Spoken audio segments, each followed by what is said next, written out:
Good morning teachers. మరైతే మనము subject mapping లేదా క్లాస్ టీచర్ మ్యాపింగ్ని ఏ విధంగా లీప్ యాప్ నందు మనము చేయాలో ఒకసారి గమనిద్దాము. లీప్ యాప్ని ఓపెన్ చేసిన వెంటనే డిపార్ట్మెంటల్ని మనము సెలెక్ట్ చేసుకోవాలి. సెలెక్ట్ చేసుకున్న తర్వాత మనకు వచ్చే ఇలాంటి విండోలో నుంచి మనం ఇక్కడ స్టూడెంట్ని సెలెక్ట్ చేసుకోవాలి. ఇక్కడ స్టూడెంట్లో ఫస్ట్ మనం ఇక్కడ ఒకసారి ఇది మనం కింద ఒక్కసారి సెలెక్ట్ చేసుకుంటేనే సింక్రనైజ్ అయ్యిందో లేదో, ఇట్లా గ్రీన్ టిక్ పడితే సింక్రనైజ్ అయినట్టు కదా. సో ఒకవేళ రెడ్ మార్క్ ఉంటే మాత్రము దాన్ని సింక్రనైజ్ చేయండి. ఆఫ్టర్ యాక్షన్స్లోకి వెళ్ళాలి. యాక్షన్స్లో ఇక్కడ స్టూడెంట్ అటెండెన్స్ అని ఉంది, స్టూడెంట్ అసెస్మెంట్ అని ఉంది. సో స్టూడెంట్ అసెస్మెంట్ని మనం సెలెక్ట్ చేసుకోవాలి. ఈ స్టూడెంట్ అసెస్మెంట్లో class teacher mapping, subject teacher mapping అని ఉంది. సో ఈ క్లాస్ టీచర్ మ్యాపింగ్ చూస్తే ఇక్కడ ఒకవేళ మనం లాస్ట్ ఇయర్ ఏదైనా క్లాస్ టీచర్గా ఉండింటే ఆ క్లాసులు చూపిస్తుంది. సో దాని నుంచి మనము లాగౌట్ అవ్వాల్సి ఉంటుంది, లేదా అక్కడ డిలీట్ సింబల్ ఉంటుంది, డిలీట్ చేయాలి.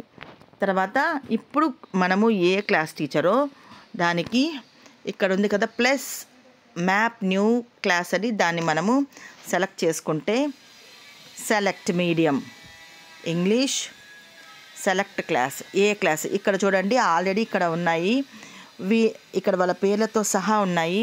సో వీళ్ళు ఒకవేళ ఆ క్లాస్కే ట్యాగ్ అయ్యి ఉంటే పర్వాలేదు, అది కాకుంటే వీళ్ళు లాగౌట్ అయ్యి మళ్ళీ సెలెక్ట్ చేసుకోవాలి. ఎందుకంటే లాస్ట్ ఇయర్ ఏదైతే క్లాస్ టీచర్గా మనము మ్యాప్ చేసుకుంటామో అదే మనకి ఇప్పుడు చూపిస్తుంది అన్నమాట. అంటే నేను లాస్ట్ ఇయర్ 6th Dకి ఉన్నాను అనుకోండి, ఈసారి నేను 7th Dకి, కానీ నాది ఏం చూపిస్తుంది అంటే 6th Dనే చూపిస్తుంది. కాబట్టి మనం అప్పుడు డిలీట్ చేయాల్సి ఉంటుంది. డిలీట్ చేస్తేనే నేను 7th Dకి కూడా చేసుకోవాల్సి ఉండొచ్చు. సో ఇప్పుడు మళ్ళీ అయితే నేను 6th D సెలెక్ట్ చేసుకుంటున్నాను. సెలెక్ట్ చేసుకొని just submit. So class teacher mapped successfully. ఖచ్చితంగా మనము ఇక్కడ ఏదైతే మ్యాప్ చేయాల్సి ఉంటుందో ఇక్కడ ఖచ్చితంగా మనం చేయాలి. అంటే లాస్ట్ ఇయర్ ఒకవేళ వేరే క్లాస్కి ట్యాగ్ అయ్యి ఉంటే దాని నుంచి మనం డిలీట్ చేస్తేనే ఇప్పుడు ఫ్రెష్గా ఇంకో క్లాస్కి చేసుకోవాలి. లేదు నేను లాస్ట్ ఇయర్ 7th Dకే ఉన్నాను, ఇప్పుడు 7th Dకే అంటే కూడా నో ప్రాబ్లం, ఏం పర్వాలేదు. తర్వాత మళ్ళీ ఇక్కడ చూసుకున్నట్లయితే మరి ఇక్కడే సబ్జెక్ట్ టీచర్ మ్యాపింగ్ అని పక్కనే ఉంది. ఇక్కడ క్లాస్ టీచర్ అయిపోయింది, తర్వాత పక్కనే ఉన్నటువంటి దాన్ని సెలెక్ట్ చేసుకుంటే మీడియం, ఇంగ్లీష్ మీడియం, ఇక్కడ ఏ క్లాసులకి మీరు వెళ్తారు. సో నేను 10th Cకి వెళ్తాను. ఓకే, 10th Cకి ఏ సబ్జెక్ట్కి వెళ్తారు, మ్యాథమెటిక్స్. సో దాన్ని సెలెక్ట్ చేసుకొని just submit. Are you sure want to submit? Okay.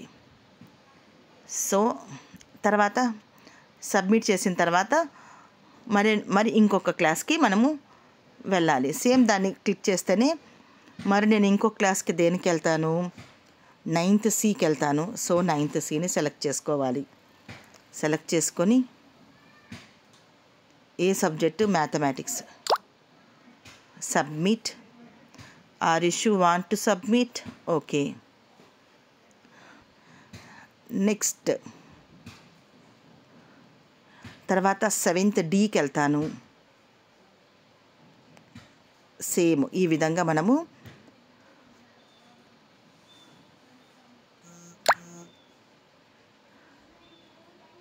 ఈ విధంగా మనము ఏ క్లాసులకు వెళ్తున్నామో ఈ విధంగా మనము సబ్జెక్ట్ మ్యాపింగ్ చేసుకోవాలి. తర్వాత క్లాస్ టీచర్ మ్యాపింగ్ కూడా చేయవలసి ఉంటుంది.